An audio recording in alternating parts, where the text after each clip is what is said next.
Dia mengambil, Nabi SAW mengira jamak dan tafarruq, di mana dia melarang daripada mengumpulkan yang terpisah dan memisahkan yang terkumpul. Itu dia pegang dengan. Kita pula pegang, dia kata, berdasarkan hadis Nabi SAW, iaitu Nabi SAW bersabda, laisa fi sa'imatil mar'il muslim idza kanat aqalla min 40 sadaqah. Seseorang orang Islam tu, binatang ternakan dia tu kalau kurang daripada 40 ekor, kalau kambing ni tidak kena zakat. Nabi SAW menafikan kewajiban zakat itu kalau kurang daripada 40 secara mutlak, sama ada ketika berkongsi ke ataupun bersendirian ke, tak cara. Ini menunjukkan kamal nisab, cukup nisab bagi setiap orang, itu adalah syarat bagi wajibnya zakat. Adapun hadis ini, Nabi SAW bersabda tidak boleh dikumpulkan yang terpisah. Dalil kitanya iaitu yang dimaksudkan dengan tafarruq di sini, kata dia, ialah dalam pemilikan, bukan tafarruq dalam tempat, pisah tempat. Kerana ijma' kita bahawa nisab itu satu, walaupun berada pada dua tempat, maka wajib zakat juga, walaupun terpisah tempat dia, asalkan milik tidak terpisah. Fakanal murad, maka maksud di sini pisah ke jamak ke dalam milik, bukan makna hak lain. Maksud dia apabila milik itu berbeza, tidak boleh dikumpulkan sehingga dijadikan seperti satu untuk sedekah.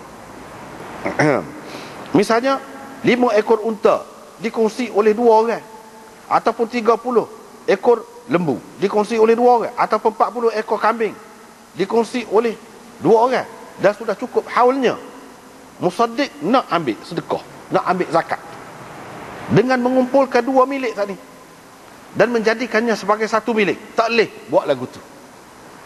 Sebab apa? Tak cukup nisab masing-masing. Gitu. Dan seterusnya. Hak ni kalau kita baca sini panjang, dan dia tidak terang ni, tidak terang. Apabila sampai sini, anda teringat kepada hak tulis dulu, lama dah tulisnya, dekat 25 tahun dulu tulis.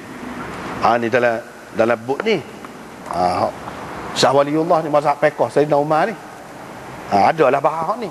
Dan oleh kerana perbahasan dalam ni agak panjang dan kemah, sini tak ada, dia tidak bahas lagu ni, menyebabkan jadi orang tak nampak terang lah. Kalau baca habis pun tak terang, jadi rasanya anda rasa molek baca hak ni. Tengok anda baca hak ni, dari segi nisab kita buat carta dia, mula-mulanya nisab goni gini ada semua.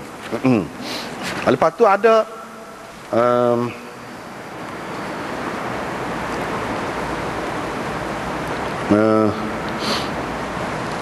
apabila hurai dia tu nota dalam nota 2 kepada hak siapa-siapa hak ada, dia boleh tengok semula lah, cek semula, tengok.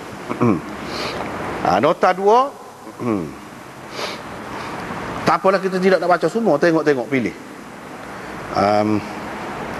Hak ni kita ambil poin-poin saja. Pada muka surat 15, di sini disebutkan larangan daripada mengumpul dan memisah-misahkan binatang-binatang yang akan diambil sebagai zakat. Ulama berbeza pendapat tentang pihak yang ditujukan larangan ini. Seperti kita kata tadi lah, ada yang kata pemungut, ada yang kata tuan punya harta. Larangan terhadap pemungut berarti boleh jadi pemungut itu takut akan terlepas daripada zakat, atau sedikitnya hasil yang akan diperolehi sebagai zakat daripada tuan punya harta jika tidak dihimpunkan atau dipisahkan. Sementara larangan terhadap tuan punya harta pula berarti boleh jadi tuan punya harta itu akan mengumpulkan atau memisah-misahkan hartanya kerana takut dikenakan zakat atau takut dikenakan lebih zakat ke atasnya. Itu tujuan. Kesimpulannya, larangan tu kalau kita perhati molek, dia pergi kepada kedua-duanya, tak boleh. Kedua-dua pihak tu tak boleh. Pemungut dilarang daripada 2 bentuk hela. Ini orang panggil hela. Dan tuan punya harta juga dilarang daripada 2 bentuk hela.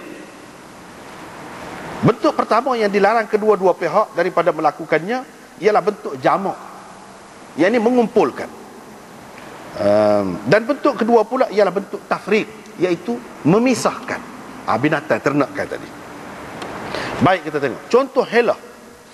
Ini contoh anda buat. Contoh helah dalam bentuk jamak, dalam bentuk mengumpulkan binatang yang terpisah. Itu lagu mana?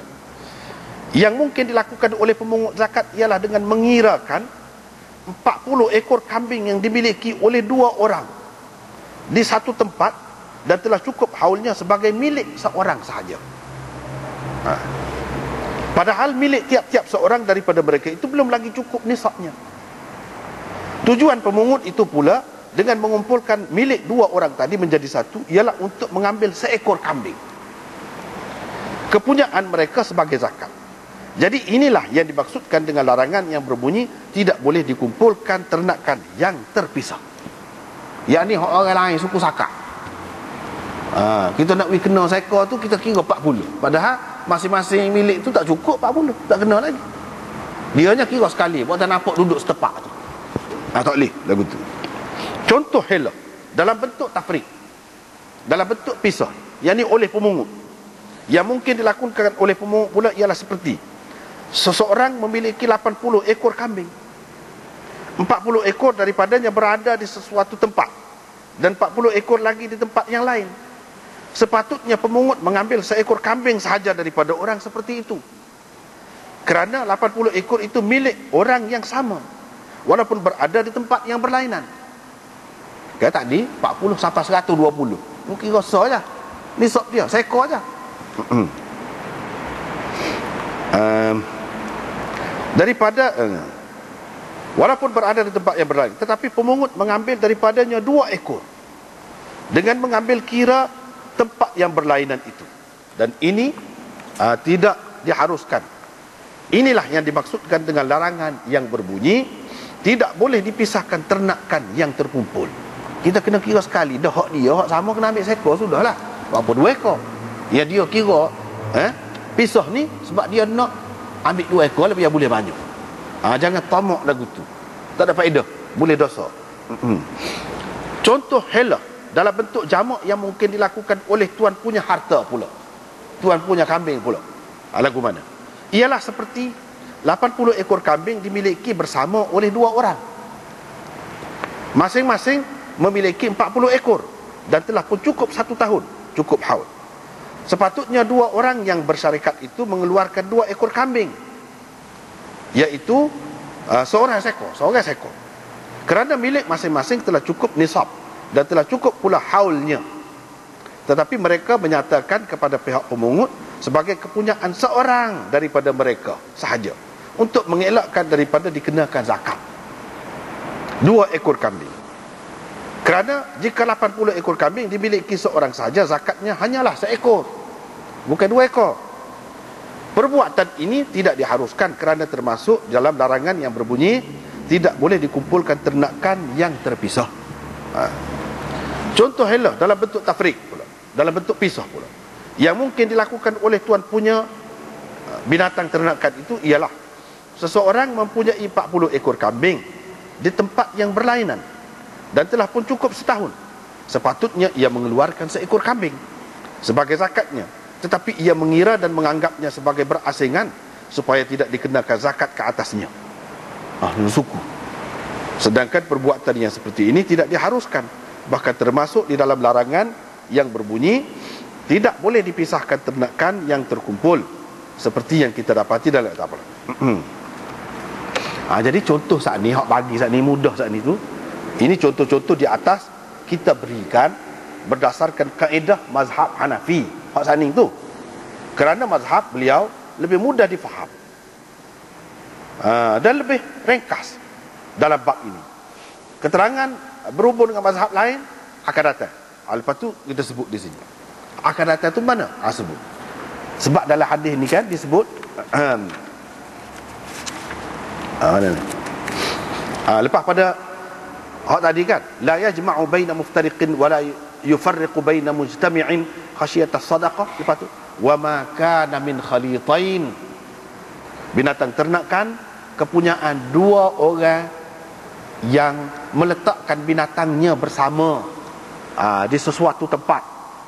fa innahuma yataraja'ani bis-sawiyah.